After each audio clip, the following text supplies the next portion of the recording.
शुभ सकाळ पिलामाने आमे खुशी रे थिबा पूर्व कालांशरे आमे योग क्रिया विषय रे जानिथिले योग क्रिया रे संख्या मिसी अधिक होउथिला तार विपरीत क्रिया वियोग विषय रे आज जानिबा। वियोग रे संख्या कमी जीवो।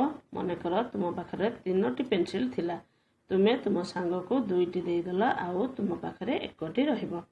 तुम बाड़ी रे 3टी फूल फुटी थिला, सेथुरु तुमे गोटिए ठाकुर को देल आउ 2टी फूल रहिबो। गोटिए डाल रे 7टी पत्र अछि, सेथुरु 3टी चिनाई देले आउ 4टी रहिबो।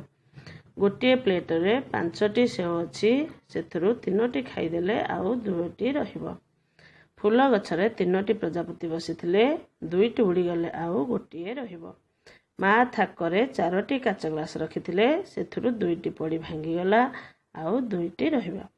बापा तुम पाई 6टी बेलून आनिथिले, सेथुरु गोटिए फाटी गला आउ 5टी बेलून रहिला।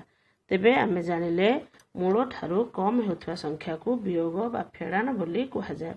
एबे अभ्यास कार्य दिया जाइथिबा 1 नंबर चित्र गणी छक्की मरा जाइथिबा संख्या को वियोग करिबा और संख्या लिखिबा। 2 नंबर मां का सहायता रे शून्य स्थान पूरण करिबा। धन्यवाद। शुभ सकाळ।